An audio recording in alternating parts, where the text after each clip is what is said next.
सभी बच्चे ध्यान देंगे कि आज कक्षा 11 जीव विज्ञान में जो रिस्पिरेशन का चैप्टर चल रहा है उसमें अगला प्रकरण है एरोबिक रिस्पिरेशन, ऑक्सी श्वसन। देखिए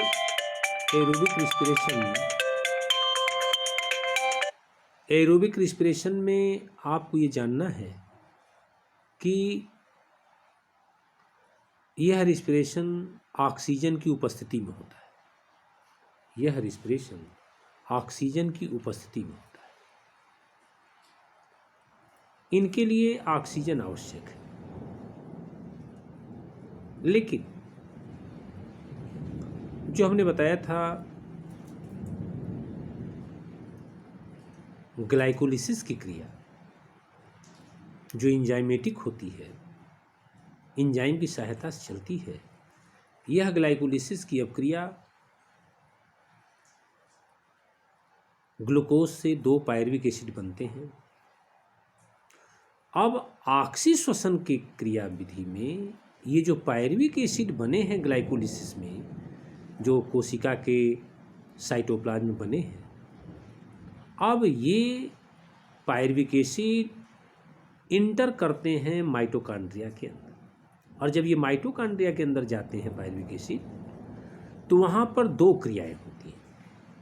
पहला तो मैट्रिक्स में और दूसरा माइटोकॉन्ड्रिया की इनर मेम्ब्रेन में। जो पहला मैट्रिक्स में होता है, तो मैट्रिक्स में क्या होता है ये आपको जानना है। मैट्रिक्स के अंदर ये जो पायरुविक एसिड है, इस पायरुविक एसिड का ब्रेकडाउन होता है।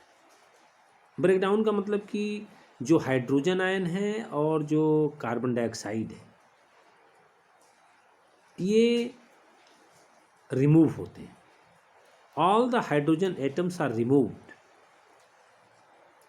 And carbon, all 3 carbon are oxidised into CO2। इसका मतलब कि सभी हाइड्रोजन अलग होते हैं और तीनों जो कार्बन होते हैं पायरुविक एसिड के, वो कार्बन डाइऑक्साइड बनते हैं। यही इनका रिजल्ट है।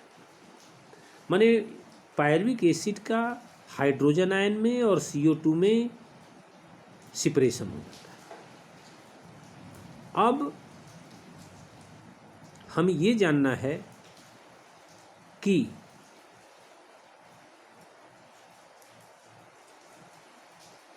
दूसरा स्टेप जो होता है वो माइटोकॉन्ड्रिया के इनर मेम्ब्रेन में होता है। वो क्या होता है माइटोकॉन्ड्रिया के इनर मेम्ब्रेन में? ये हाइड्रोजन एटम का ब्रेकडाउन होता है, electron and proton.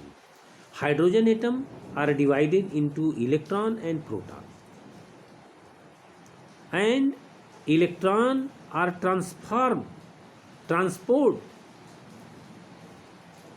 to a electron transport system, at last reach to the oxygen. During this, ATP are synthesized and hydrogen atom, not hydrogen ion, and oxide both are meet together form water. दूसरा step जो मैंने बताया कि mitochondria की भीतरी दीवार में जो इनर मेम्ब्रेन है, उसमें हाइड्रोजन एटम का इलेक्ट्रॉन और प्रोटॉन में ब्रेकडाउन हो जाता है, टूट जाते हैं। इलेक्ट्रॉन, जितने इलेक्ट्रॉन होते हैं हाइड्रोजन एटम के, वो एक इलेक्ट्रॉन ट्रांसपोर्ट सिस्टम के द्वारा जो है वो रन करते हैं और एट लास्ट वो ऑक्सीजन के पास पहुंचते हैं और वो ऑक्साइड आयन बनते हैं। और साथ ही जब इलेक्ट्रॉन ट्रांसपोर्ट जब होता है तो उस समय ATP का निर्माण होता है, और जब ये ATP निर्माण होता है तो ऐसी स्थिति में ये एटीपी ऊर्जा जो है उत्पन्न होती है, साथ ही जो हाइड्रोजन आयन है वो अंत में ऑक्साइड से मिलकर के जल बनाते हैं। तो इस प्रकार से ये क्रिया जो है होती है और दोनों जो है, अब इसमें पायरुविक एसिड डिहाइड्रोजिनेज एंजाइम ये इन्वॉल्व होता है, जो हाइड्रोजन आयन को NADH हाइड्रोजन आयन को NADH जो है वो रिसीव करता है, अर्थात ये NADH2 का निर्माण होता है। तो इस प्रकार से अगर ये देखा जाए तो एक पायरुविक एसिड से 1, 2, 3, 4 NADH2, एक FADH2 और 3 अणु CO2 निकलते हैं और एक GTP का निर्माण होता है। अब इस प्रकार से अगर हम ये देखें तो ये सारी क्रियाएं जो माइटोकॉन्ड्रिया में संपन्न होती है, इसको क्रेब्स नामक वैज्ञानिक ने देखा था, ऑब्जर्व किया था, इसलिए इसे क्रेब चक्र कहते हैं। चूँकि इसमें जो एसिड बनते हैं उसमें 3 कार्बोक्सिलिक ग्रुप होते हैं, इसलिए इस चक्र को ट्राई कार्बोक्सिलिक एसिड भी कहते हैं। TCA चक्र, ट्राई कार्बोक्सिलिक एसिड चक्र कहते हैं। तो इस चक्र को हम ये स्टेप बाय स्टेप हम ये बता रहे हैं और आपकी किताब में ये चक्र दिया हुआ है, इसको आप देखिए। सर्वप्रथम जो पायरुविक एसिड है जो साइटोप्लाज्म में बना है, ये पायरुविक एसिड जब इंटर करता है माइटोकॉन्ड्रिया में, तो माइटोकॉन्ड्रिया के मैट्रिक्स में पायरुविक एसिड कन्वर्ट हो जाता है एसिटिल कोएंजाइम A। तो कोएंजाइम से ये पायरुविक एसिड रिएक्शन करता है और ये पायरुविक एसिड कोएंजाइम A से मिल करके एसिटिल कोएंजाइम बनता है और साथ ही एक NADH2 बनता है और एक CO2 निकलता है। अब ये एसिटिल कोएंजाइम में 2 कार्बन का होता है और ये ऑक्जेलोएसिटिक एसिड, ये मैट्रिक्स में ही ये ऑक्जेलोएसिटिक एसिड जो 4 कार्बन का होता है उससे मिल करके ये साइट्रिक एसिड बनाता है। तो एसिटिल कोएंजाइम में और ऑक्जेलोएसिटिक एसिड मिल करके साइट्रिक एसिड बनाते हैं। ये साइट्रिक एसिड पुनः आइसोसाइट्रिक एसिड में, आइसोसाइट्रिक एसिड से ये अल्फा कीटोग्लूटेरिक एसिड में और अल्फा कीटोग्लूटेरिक एसिड के बाद सक्सिनिल कोएंजाइम, सक्सिनिल कोएंजाइम के बाद सक्सिनिक एसिड, सक्सिनिक एसिड से फ्यूमेरिक एसिड, फ्यूमेरिक एसिड से फिर ये मैलिक एसिड और मैलिक एसिड से फिर ये ऑक्जेलोएसिटिक एसिड बनता है। इस तरह से ये हमेशा एक चक्र चलता रहता है। फिर से आप इस चक्र का नाम सुनिए। एसिटिल कोएंजाइम में 2 कार्बन का, ऑक्जेलोएसिटिक एसिड 4 कार्बन का, ये दोनों मिल करके साइट्रिक एसिड, साइट्रिक एसिड से आइसोसाइट्रिक एसिड, आइसोसाइट्रिक एसिड से alpha ketoglutaric acid, alpha ketoglutaric acid से सक्सिनिल कोएंजाइम A, फिर सक्सिनिक एसिड, फिर फ्यूमेरिक एसिड, फिर मैलिक एसिड, फिर ऑक्जेलोएसिटिक एसिड। अब इसमें 3 जगह CO2 निकलता है।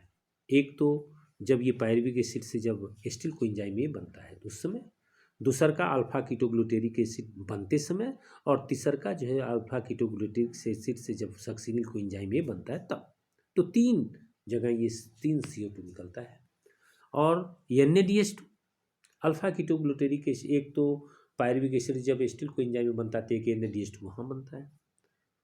अल्फा कीटोग्लूटेरिक एसिड के पहले एक NADH2 बनता है और सक्सिनिल कोएंजाइम A बनते समय भी एक NADH2 बनता है, 3 NADH2 हो गए। और एक बनता है जब मैलिक एसिड से ऑक्जेलोएसिटिक एसिड बनता है तो वहाँ भी एक NADH2 बनता है। इस प्रकार 4 NADH2 बनते हैं। और जब फ्यूमेरिक एसिड से जब मैलिक एसिड, सक्सिनिक एसिड से जब फ्यूमेरिक एसिड बनता है, सक्सिनिक एसिड से जब फ्यूमेरिक एसिड बनता है तो एक FADH2 यहाँ बनता है। और सक्सिनिल एसिड से जब सक्सिनिक एसिड बनता है तो एक GTP बनता है। इसको सबस्ट्रेट लेवल ऑफ फास्फोरिलेशन कहते हैं। सबस्ट्रेट लेवल फास्फोरिलेशन कहा जाता है इस तरह से GTP बनने को। इस प्रकार अगर हम ये देखें तो निश्चित तौर पर एक अणु ग्लूकोज से ग्लाइकोलिसिस में 2 अणु पायरुविक एसिड बनते हैं और साथ में 2 ATP बनते हैं और एक पायरुविक एसिड से 4 NADH2, एक FADH2 और एक GTP और 3 अणु CO2 निकलते हैं। अर्थात ये कहा जाए तो एक पायरुविक एसिड से कुल 4 NADH2 से 4 दूनी 8 और एक FADH2 से 2, माने कुल 10 हाइड्रोजन निपुण होते हैं और इस प्रकार कुल 15 ATP बनते हैं और दोनों पायरुविक एसिड से कुल 30 ATP बनते हैं और इस प्रकार ये 8 ATP जो कि ग्लाइकोलिसिस में बनते हैं, इसलिए ये 38 ATP का निर्माण होता है क्रेब चक्र में। तो क्रेब चक्र में एक अणु ग्लूकोज के कंप्लीट ऑक्सीडेशन से कुल 38 ATP का निर्माण होता है। 2 ATP ग्लाइकोलिसिस में डायरेक्ट और 2 NADH2 वहाँ भी बनते हैं।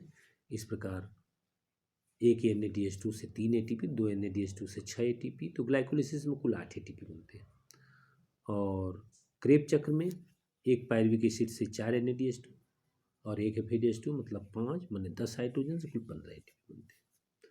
तो इस प्रकार से ये आपका जो एरोबिक रिस्पिरेशन है, ऑक्सीजन है, इसकी क्रियाविधि एक क्रेब चक्र के मामले में हमने बताया और इसे भी एक बार पढ़ लीजिएगा। अब जो कि दूसरा स्टेप है इलेक्ट्रॉन ट्रांसपोर्ट सिस्टम, अब इसको अलग से बताएंगे। धन्यवाद।